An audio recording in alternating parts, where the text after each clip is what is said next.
oh, this person's just walking in the street, not paying attention or not realizing that this person maybe wasn't able to see the car coming, approaching them. And if they had the white cane, that white cane would identify to some drivers, not all, to maybe I need to slow down, that I need to use caution here because there's a person here who clearly has a tool of visual impairment or blindness that lets that person, that driver, know that I need to slow down. They can't see me. So I do think that using identifiers can be helpful, can increase awareness that a person has a visual impairment. But while I can encourage that, it is truly up to the person to decide if they want to be identified that way. Yeah. I can, speak for myself. I, like Steve, did not use a white cane. I am legally blind since birth. I did not use a white cane for years. In fact, I was passing for sighted. I had enough good usable vision. I have no vision in my right eye. I am about 250 over 20 in my left eye.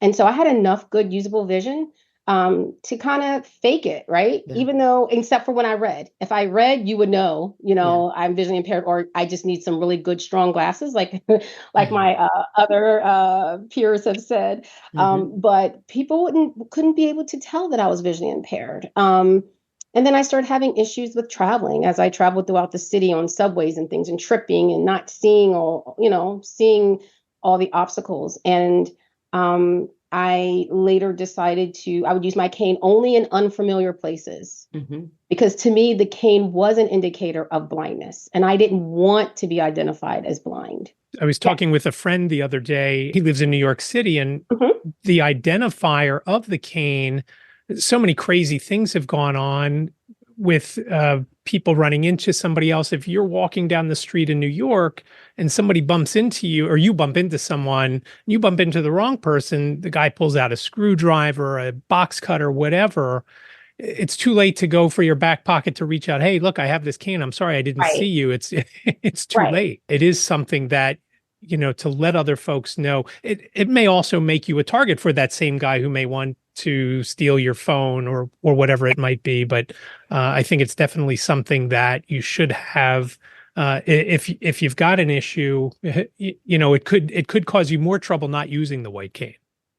I agree. And for many of my clients that I work with, they will say, I don't want to use this because I don't want to be a target. They're fearful that the cane will let people know that, listen, I'm vulnerable. And so I get that. Me personally, I've not thought that for myself. Mine was more of the psychosocial aspect of did not want to be labeled as blind. But as I got older and wiser, and trying to be safer, I was like, listen, I'm gonna need to use this cane because it's not cute, I'm a little prissy. So it's like it's not cute falling in the subway. Falling is not sexy. And so I fell a few times in the subway and speaking to a colleague, I ended up, applying for a guide dog. And because I'm such a dog lover, I was like, oh, this is great. The dog will be able to go everywhere with me. It'll help me travel faster because I have this love-hate relationship with my cane. And so I get my guide dog. And right when I get the call, that I've been matched, I waited over a year. And so I got the call, I was matched, I was excited. And then all of a sudden, I got this feeling of panic. And I'm like, I can't hide anymore. I won't be able to hide because this dog is going to she's going to expose me that I have this low vision and that, I had to go through an adjustment phase when I got my guide dog that, okay, Lachelle, this is real. Yeah. And so, that's a long story to answer your question, Lisa. No, that's what this discussion is about. Yeah, so don't apologize. But I will say is I as a therapist, as a practitioner in low vision, I respect people's their feelings about if they want an identifier or not. And like Steve said, like Pam has shared, we take the time to, I've had to grow into being comfortable explaining what low vision is and the spectrum of low vision. And, some days it's easier to give that education and, educate the public about that.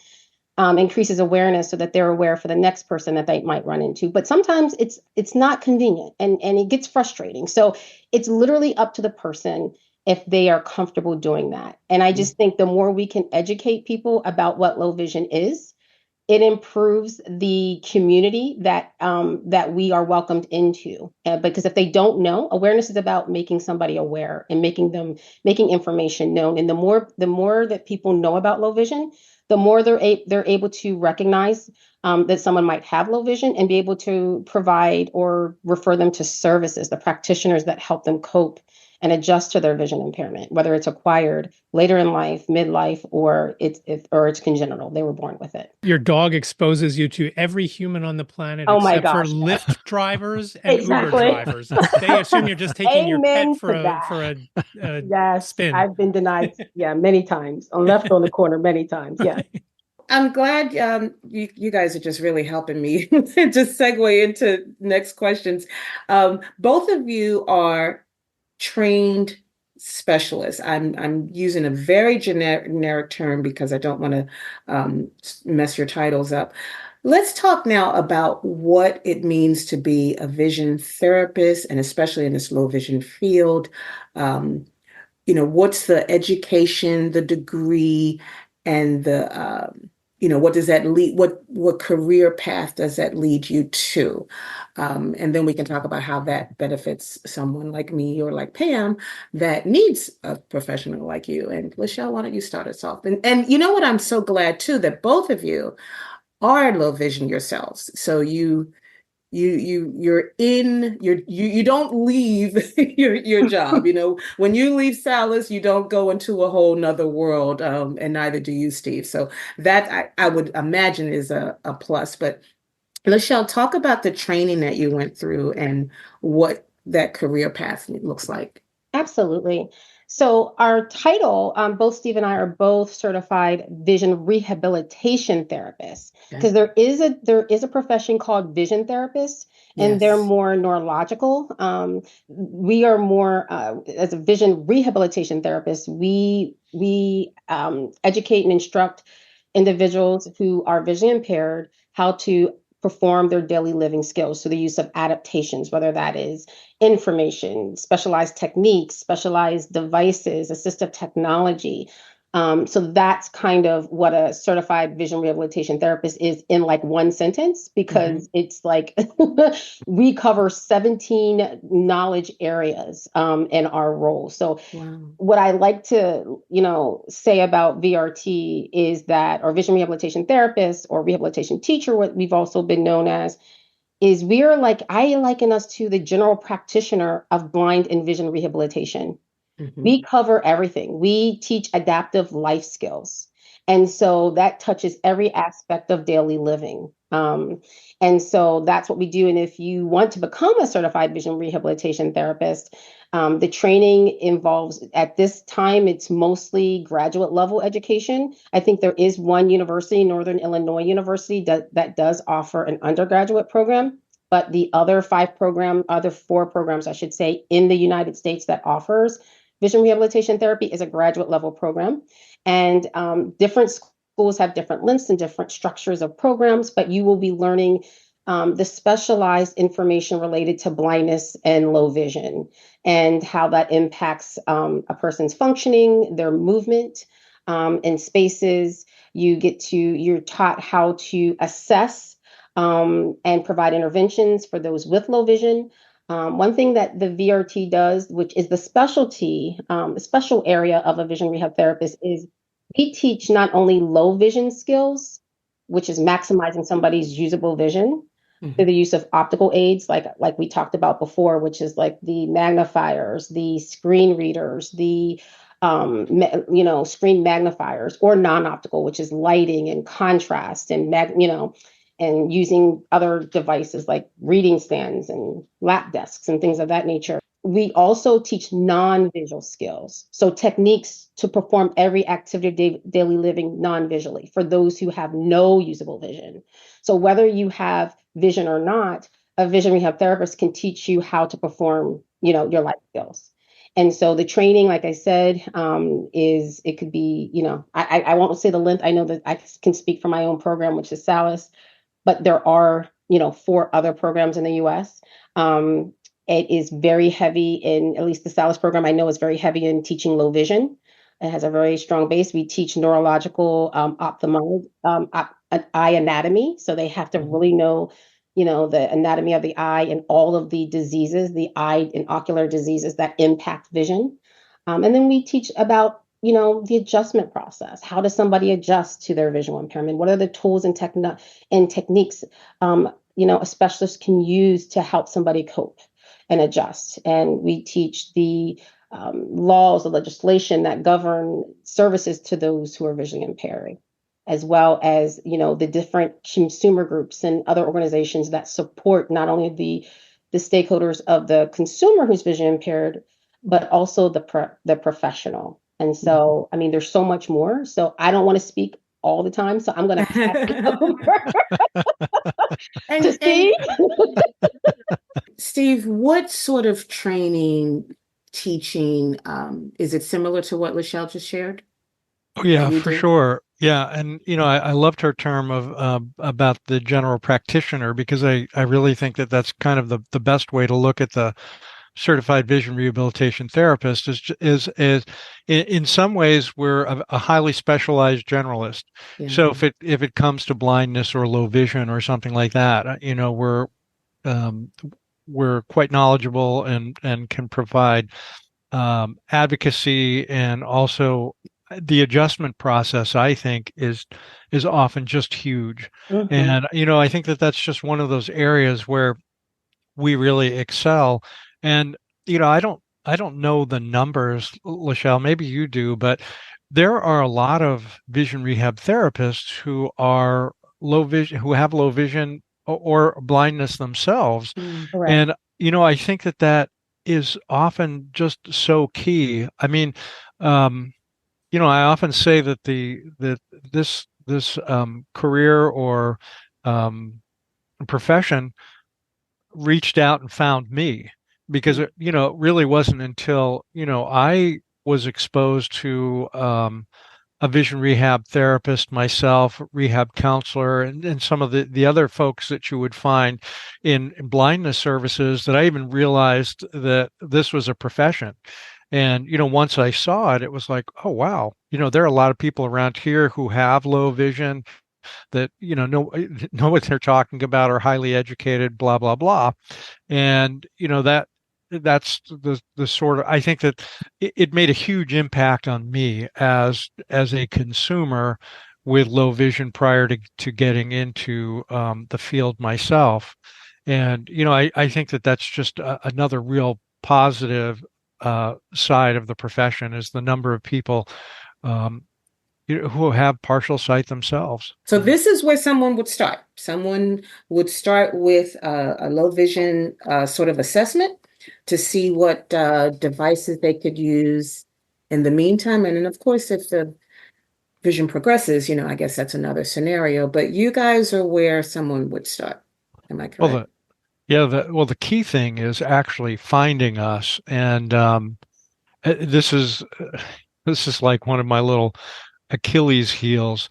Oftentimes, a person will go to a doctor and not hear about a vision rehabilitation therapist at all. Yeah. And in my day-to-day activities, I spend a lot of time on the phone working with folks who are taking Hadley workshops, and or just calling. And part of the call, whether they identify right away or not, is this whole adjustment process. They're trying to get accustomed to using their devices or their daily living stuff with a little less vision. So that becomes part of the conversation. But I continue to be astounded at the number of people who call, who are not aware of the rehabilitation services available in their state. They've never heard of vision rehabilitation therapists, low vision therapists, some of the other orientation and mobility specialists, some of the folks that are just so important in our field and provide these basic skills. And that to me is that would be the starting point. And Lachelle, you can probably speak to this better Yes, than I, but definitely. I do not know really what the next steps are to get the word out. I mean, doing a podcast like this, of course, is a great start too, but we seem to be missing the boat both with doctors and Hmm. I don't know, the media. We're, Yeah. we're just not getting the word out enough. Pam, Yeah. were you directed by your um doctor to services? Do you recall? That was quite a while ago. I want to say it was either through the doctor, probably the ophthalmologist Okay. is what I'm thinking. It was through the ophthalmologist. Either that or it was OVR or the Yeah. ophthalmologist. It was Yeah. one of those two that had referred me. Well, I can share that I was not. In fact, there was a commercial. It was a while ago. This woman is sharing that her doctor told her she had, I don't know, something like stage 4 cancer and walked out the room. My experience was very similar. My doctor told me, and by the way, Miss Bryant, you are no longer legal to drive. Have a nice day. And it Hello. was a It's so sad. good, wow, I think it was a good 2 years Hmm. of me just trying to find things out on my own from there. So you're right, Steve. There's still, after all of these years, and this was back in like 2009 or so. So for me, It's stunning yeah. how the doctors don't push you somewhere. I remember asking my doctor, who was a family friend, what do I do now? And he said, I don't know. I said, I live close to CBVI in Chester. I said, do I go Oh my there? goodness. He said, I don't know. I don't know what they offer there. Oh my goodness. Yeah. And it's just stunning Wow. that they don't know. Yeah, it is amazing to me the lack of knowledge. And I think this goes back to your original question, Lisa, about why is Low Vision Awareness Month important? Hmm. Because of this conversation. Yeah. Because if the doctors are unaware of the services that are available to their patients after there are no longer any medical interventions that can save the vision or manage the vision, the level of vision that they have, it's like sometimes I feel like, okay, well, there's nothing else I can do for you. So now you have to figure it out. And Hmm. there should be a bridge to services. If someone was diagnosed with cancer by a doctor, they're going to now send them to a specialist. And Yeah. I think in the world of vision, that is the piece that's missing. So I think the awareness starts with educating the medical community, the ocular health community about these services that are available to them. The vision rehab therapist, the low vision therapist, the orientation mobility specialist. And I think that is, and Steve, you're right, that is where awareness starts, that there are services available. As a person who was born visually impaired, I never knew about rehabilitation teaching. Never, Wow. ever. I found out about it Wow. in a totally different career, working with a assistive technology specialist in a job that I hated. It was very stressful, but also was just very difficult visually. Yeah. And she was like, "Why are you doing this? Have you ever heard of, I see you doing rehab teaching, and Oh have you ever heard of the Pennsylvania gosh. College of Optometry?" And that started my journey of seeking out these professions. I'd never had rehabilitation teaching, and I'm Hmm. blind. So, Wow. so, Wow. and so, even if the own people that it's designed to help and assist and enlighten and educate don't even know the services exist. That's why society doesn't know they're available, and that's why I think there's this ripple effect of individuals who lose their vision, thinking, "Oh my gosh, my life is Life's over." over. Yeah. And Yeah. it's not. In fact, your life is just beginning, just in a different way. And this is Hmm. not to glorify blindness or low vision. Absolutely not, because it's tough. It is Hmm. challenging, but it Hmm. is not a death sentence. It is a different way of living. And I know people who have lost their vision who are devastated, were devastated, but are now doing things in their life that they would have never Hmm. done with their vision. Because now they're being exposed to different things. And that's because they were connected to services. So that's why I think podcasts like this are so important about low vision, Hmm. because there are many more people with low vision.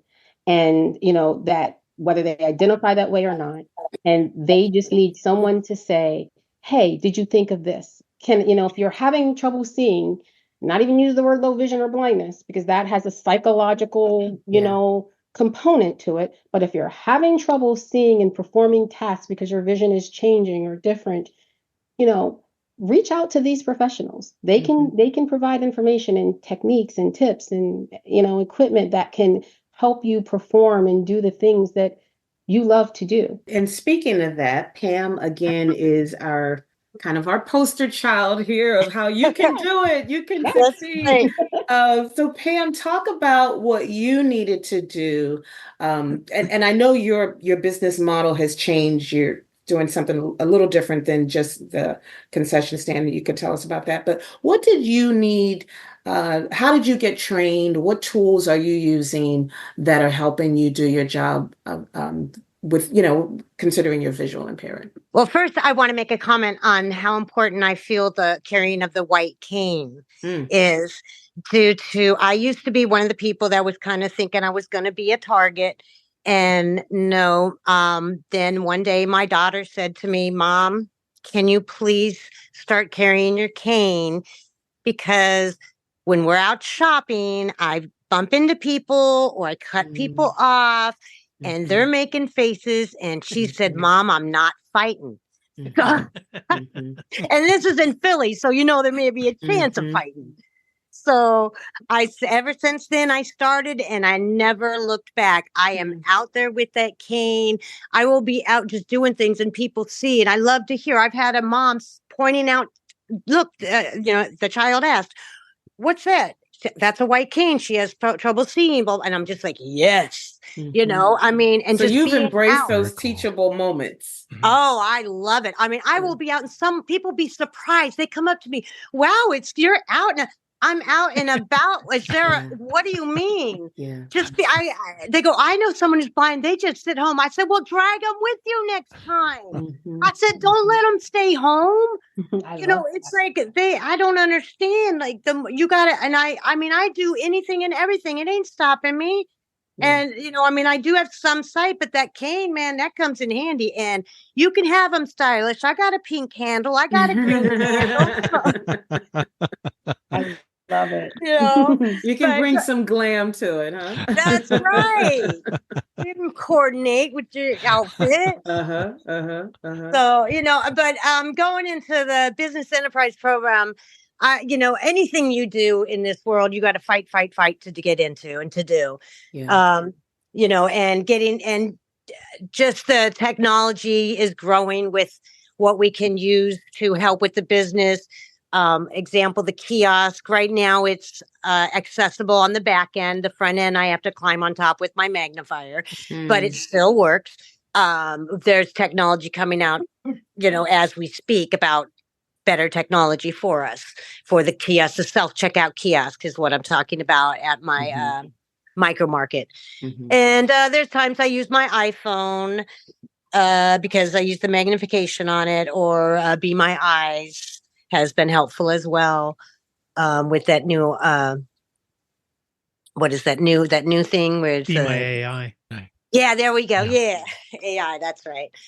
So I just try and do whatever I can to make it possible and figure it out. I still use my big black marker to do a lot of marking of things. So because finding paperwork on the desk when you're a business owner, you must mark it. I love that you're out there front and center working with the public.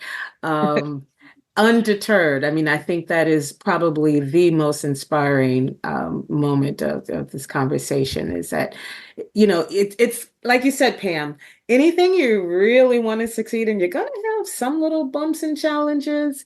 This is just one of those things. And thank goodness for people like Steve and Michelle who can expose us to magnifiers, talking technology, and who can be that ear listening to our woes like the show. I don't know if you recall, but when I was out there I think I was trying on the different glasses. I remember. And I just kind of had a moment that I cannot believe this is my life. Lachelle was so compassionate, and Steve, I can even hear, the tenderness of your voice too. It's good to have people who, like I said, you don't leave this world of low vision. So that I think what's gives it a little extra compassion, but the field itself is so specialized that I would think most vision rehab therapists, did I say it? VRT, Yeah. Hmm. would have to have, because you go a little extra mile to get to this field. So I would think that it's something that you really want to do, even if you do have a good deal of sight. But I think, Pam, this is another takeaway from your experience is we in the community need to, like I said earlier, kind of embrace those moments to educate. Don't get offended, don't get mad, but use it as, a response, an opportunity to educate, because before now, like, all people know is either you can see or you can't. Hmm. And a lot of people still think that. A lot of people don't know that a lot of, even those whose vision is even more limited, still have, like Lachelle said, light perception might even be considered in the category of low vision. Did I hear that correctly, Lachelle? Yes. Roughly 90% or so of people that carry a white cane have some usable vision. Is that Yeah. that ballpark right? I'm I think not so, sure yeah. about the percentage. I don't want to, because I don't know the percentage, but I do know the majority of individuals who identify as visual impairment, that have a visual impairment through the technical definition, have low vision more than no light perception or blind. That is correct. I just don't know the percentage. I guess we should end on what can people do proactively, to take care of their eyes, to maybe recognize some real warning signs.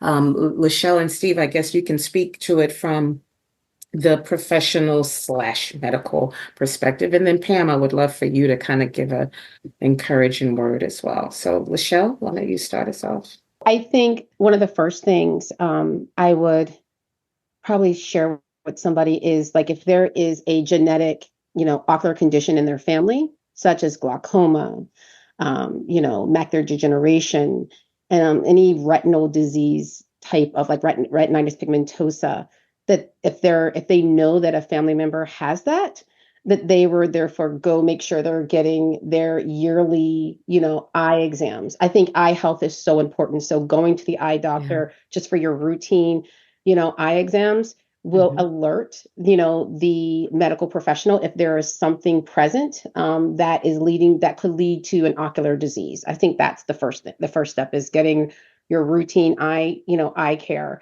And then the second thing is that if you are aware that, you have glaucoma or some of these other ocular diseases, that you start to explore and seek out, do as much research on those ocular diseases as much as possible, and then reach out to organizations that, share information, like the Foundation Fighting Blindness is a great organization that is out there that people can do research, and that they share a lot of information on about different retinal diseases.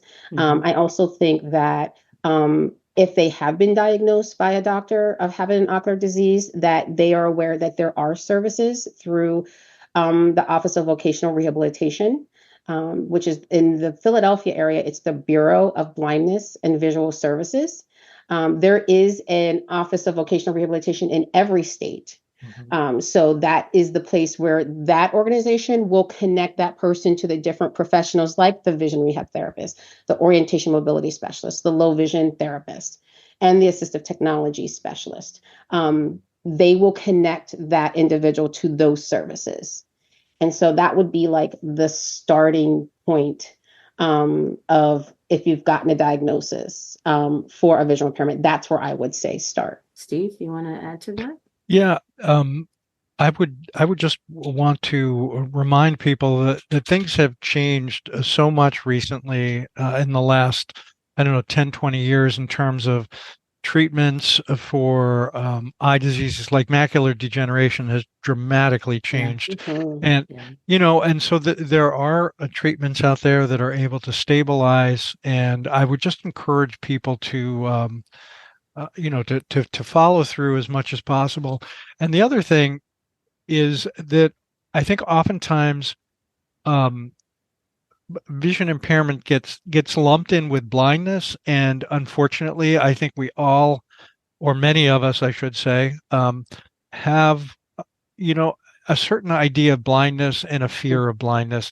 And I'd like to suggest that folks just try to get over that as much as possible, because it's preventing them from seeking out some of the services that might be available to them and Yeah. the rehab that we provide, because oftentimes those are provided through vocational rehab and blindness agencies. And I think sometimes that in itself prevents people from finding us. Very true. And the last thing I would suggest is that if people are having difficulty finding something, I've been using the APH Connect Center's phone number to just to have people. It's 800-232-5463. I'm pretty sure that's what it is. And a human being usually answers that phone, and they can help direct you to services. And people can always call Hadley too if they're confused, or they're looking for some assistance or something like that. We often, point people to that phone number or look these services up ourselves in their database. So, reach out. I guess that's my point, is just Mhm. reach out, start asking questions. And, one of these services will get you pointed in the right direction. And you don't necessarily want to depend on your doctor. Pam, firecracker. How does So true. someone who is coming to grips like, maybe my vision is beyond the point where, a stronger prescription is not going to suffice. I do need some sort of assistance. But what does that mean in terms of living life going forward? What would you say? My thing is, like they said, be proactive for sure on what's going on, what your disease is, and what you can do to help and assist. And as they say, in like some of our situations, there's nothing to do but just live, which is something that we will definitely do. Well, that encouragement, just not thinking that you're having to sit at home. Exactly. You can Being still positive, live, and you can even own a business. being positive and knowing that, you know, nothing's going to stop you. It's just a different, like they say, it's just a different way of living. It's a different challenge. There's challenges for sighted people. Let me tell you, all the Yeah. time they tell me, I say, I can't find something. And they say, well, I can't find it either. And I can see. Mhm, And then mhm. I walk over and I say, well, let me check. Oh, here it is. Yeah. It's just, something that we got to deal with, and you got to be positive about it. And I say reach out to, which it took me a while because I wasn't aware of organizations and things. Like I got a little bit of, information from the low vision services, but they weren't as informative as, Yeah.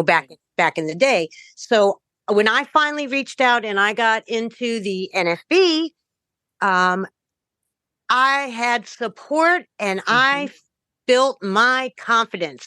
The business gave me independence, but the NFB gave me the confidence mhm. where I can do anything, because I didn't know that before the NFB. I was thinking, okay, what can I do? Okay, there's this program I can go and do. Okay, great.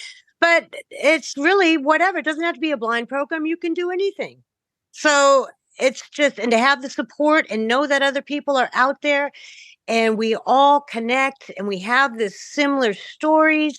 It is a wonderful, positive experience. And that's all I can say is just positive thoughts, positive vibes. Since we're all low vision here, I'd like to know, Lachelle, let's start with you. What's your number one tool to get through your day? Probably right now, it's actually my phone, my iPhone. I use the magnifier a lot, or the voice memo if I'm taking down information that I can't write right away, or right now I'm not able to really read my writing anymore Yeah. that much. Yeah. So I use the note the note app so that I'm writing, like I'm typing my notes. I'm not on a computer, but I can type notes really quickly instead of trying to, like I said, handwrite it and then can't read it later on. But yeah, so like the magnifier on my phone, the magnifier app on my phone, the note application, and the voice memo are probably one of the main tools outside of the fact I'm on the computer and I'm using assistive technology on my computer, the screen magnifier on my computer. But the phone I always have with me. So that's probably my number one tool. Steve, how about you? I'm going to second what Lachelle said, and the wonderful thing about the phone is that it's got magnification on it through the camera, and then the other thing is I use speech a lot, even though I don't use talkback on the phone very frequently. I'm constantly using other speech on it to read email, to read text, and that sort of thing. And believe it or not, the other device that I cannot live without is a very small slide magnifier that fits in my right pocket, and I literally do not go anywhere without That's your that American little Express magnifier. card, huh? Yeah. Oh, yeah. Absolutely. Pam, how about you? Yep, that handy dandy pocket magnifiers, Yes, Magnifier, yeah. indeed. duct taped and all, so Yep. they don't make them sturdy. Definitely that I panic. Where's my magnifier? Yep. And I'm transitioning to the phone. Okay. I'm learning more about the different things about the phone I can use, but it's really hard to get rid of that magnifier. Lisa, what about you? It's my Ruby. That's My I Ruby. kind of had a It's feeling you were going to say yeah, that. it's bulky and I've panicked. In fact, just a couple of weeks ago, I have a terrible habit when I'm in the store of taking it out, using it, and if there's a shelf, I may put it down on the shelf for a moment. And I came home from a store and I could not find it. And I thought, oh my gosh. And I'm calling the store, and the woman said, I don't see anything, but she told me, she said, but I promise you, I got my lunch break in about 15 minutes, and I'm going to go and I'm going to really look. Well, I ended up finding it. But the Ruby, I'd say I very rarely walk out without it. And even though it's kind of clunky, it's not as portable and convenient. I guess because it was my first device that I was introduced to, and maybe that's why it's harder to let go. But yeah, my Ruby. Okay. I echo the phone because of all the different things that you have on there. I can't, for most things, use a magnifier to see any of that stuff. But with the phone, between Be My Eyes, Seeing AI, voiceover with the phone, and as you guys said, with the taking a photo, just taking a regular photo or something along those lines, it kind of tells you what's going on, even without going into Be My Eyes or Seeing AI. It's just to me, I couldn't do without it. I'm kind of surprised that it wasn't everybody didn't say phone. And I think it also has to do with your comfortability with tech. I'm not always as comfortable with tech, so I find that hard to believe. I know, but I'm not up there with. I'm joking. I was going to say, you know what? Boom! I just went right over my head. He's like, that was a joke. I gave you that one. That doesn't count. I gave you that one. That was a freebie. This has been a delightful conversation. I hope our listeners out there have learned something. Maybe you've even become more comfortable and maybe recognizing if there are some warning signs that you need to see your doctor about, or maybe just go and carve out that 2 hours or whatever it may mean for a full assessment. Definitely worth it, because as Pam said, you can still do things. You just may have to do them a little differently. So before we exit, Lachelle, I know you have not only your work at Salus, but I wanted to give you time to talk about whatever else you wanted to share and how people could contact you, because I think you have a nonprofit. Is that right? I do. My nonprofit isn't so much as active right now, but Okay. I still do provide if someone needs, if they need resources. So yes, I am at Salus University, and so I am a professor there, and I do teach in the vision rehab therapy program. We also at Salus, through the William Feinblum Low Vision Rehabilitation Center, we do offer a VRT clinic as well. And so for those patients that go to the Feinblum Center and get a low vision exam, it's very comprehensive. Like you said, Lisa, it's about 2 hours, but it's literally comprehensive, and they're going to give you a really good a picture. And you know, our chief, Dr. Erin Kinney, is so awesome, and the whole team is awesome. But they really break down what educate you on your ocular health, and they connect you with a low vision therapist that'll go through all different types of therapies that will help you enhance if you have remaining vision. And then you could be referred to vision rehab therapy, the clinic, or orientation mobility services as well. We have both an O&M services and VRT services through the Feinblum Center. And you could actually receive training free of charge at this time through the clinic. And I welcome anyone to come for services. If they, I know even if they're connected to OVR or Bureau of Blindness and Visual Services. And so that is my full-time job. My nonprofit, I started it a while ago. It's called Blind Blessings Incorporated. And it's a mixture of faith-based and vision rehab. I'm a woman of faith, and so it's extremely important to me, my faith. And so I look at my job, I don't even want to say my job, but my work as a VRT, as a ministry as well. And so this allows me, Blind Blessings gives me that freedom to be able to, combine both my faith with my talent that God has given me. And so I do advocacy and training, and sometimes if people need funding for certain things, we can provide that through Blind Blessings. And so that's basically what it is. It's just really VRT that I offer just, to individuals who need it. And it's mostly kind of like what Steve said, that psychosocial adjustment to visual impairment is really a huge component. And sometimes people just need to be listened to and told that it's going to be okay. And that's what the vision of Blind Blessings is.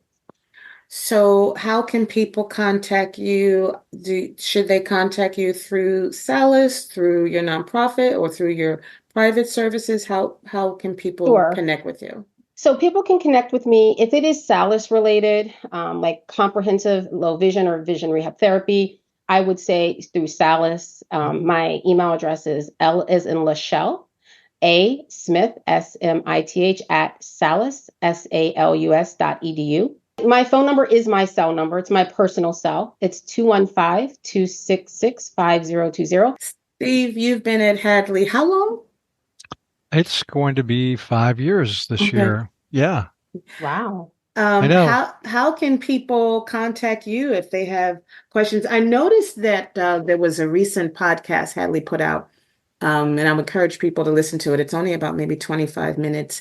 They are talking to a low vision doctor. It's really informative. So Great. Hadley is doing its part in commemorating this Low Vision Awareness Month. Sure. But Steve, how can people connect with you?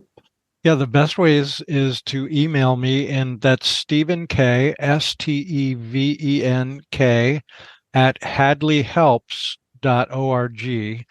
And give you the best way to call is just use our 800 number and ask for Steve, and that's 800-323-4238. And people can check out some of my writing at lowvisiontech.com if they would like. And also just to give everyone a heads up, we didn't intentionally do this for Low Vision Awareness Month, but what the heck, the latest workshop that's coming out in our technology category is using the Mac with low vision. And that's going to be brand new and landing on the website in a day or two. So I think that's really going to be something exciting to check out for those Mac users. Now, is that something that's going to live on your website? So if someone can't, do you have to join it live, or can you No, it's going to be a workshop series that actually lives on Hadley, the Hadley website, and people can they register for free, and once they're registered, they can take all the workshop series they want and repeat them again and again and again. And we we'll even send those workshops out as cartridges or in large print at no cost. So it's a pretty good program. Pam, would you like to share any contact info? Maybe, I don't know about the Sure. Business Enterprise Program. Well, I mean, if you're interested in the Business Enterprise Program, you would reach out to your OVR office. But I am also out there always as support and mentorship for visually impaired and blind people, especially entrepreneurs or anybody who just needs a little guidance or assistance. And they can reach out to me by my email, which is oneblindhippie@yahoo.com. And that is ONEBLINDHIPPIE@yahoo.com. And you can always text or call me at 215-200-3696. Just make sure you leave a message and I will get back to you. I am busy, busy, busy all the time. And we should mention that Pam is president of the Blind Merchants Division and a good contact if you are visually impaired, blind, have questions related to starting your own business. She's a good contact. Thank you all for talking with us. This has been, like I said, I've enjoyed it and I've learned a bit. Hopefully listeners out there also have learned and are inspired. Thank you for helping us to raise awareness about low vision. Thank you, Lachelle. Thank you, Stephen. Thank you, Pam. Thank you. Oh, it's been a great pleasure. Thanks so much. Yeah, thanks for having us.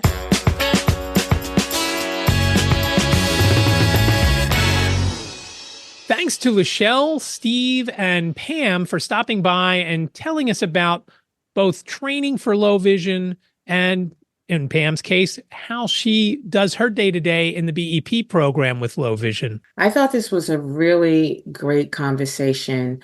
I'm more aware now of using the proper terminology to describe people in the field. Like there is a difference between a vision therapist and a vision rehab therapist. So thank you, Stephen and Lachelle, for pointing that out. And hopefully people will look at places like Hadley, has a wealth of trainings, webinars, podcasts, and Freedom Scientific also has been, I've seen some emails about webinars on low vision. Those things usually are later available, even if you cannot make it whenever it's initially released. So those are two really good sources that people should take advantage of. And we'll put links in the show notes so you can go right to them. And it is interesting, as Pam was saying, she uses a kiosk in her business, but in some blind bodegas, for lack of a better word, is what I used to call them, or grab and goes as they're called in the industry. They use a checkout system called Square. And I actually was in a luggage store just before Washington seminar. And when I was buying my new suitcase, the gentleman said, "Oh, you can just tap your card on this device here." And I was reaching and feeling for it. And I felt this little tiny thing. I said, "Is that an iPad?" And he said, "Yeah." I said, "Oh, are you running Square?" And he said, "Yeah." And it's the same setup with what you use. And I started, and he probably didn't care.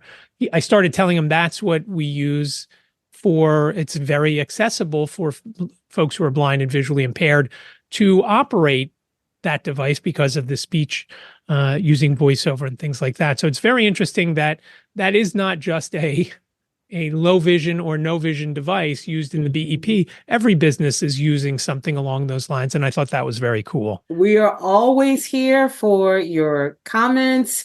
Maybe you have some comments on today's show, your suggestions for other topics. Please feel free to reach out to us via email, whitecanesconnect@gmail.com. Or better yet, give a call so we can play your question, comment, show idea, whatever you've got. Give us a call at 267-338-4495. You've got up to 3 minutes to leave your name and town, plus your question, comment, show idea, any kind of input, feedback you want to give us. Again, 267-338-4495. Please give us a buzz and let us know what's on your mind. We'd love to hear from you. So hopefully we will hear from you either via email or phone. In the meantime, thanks for listening. Thanks for listening. Take care.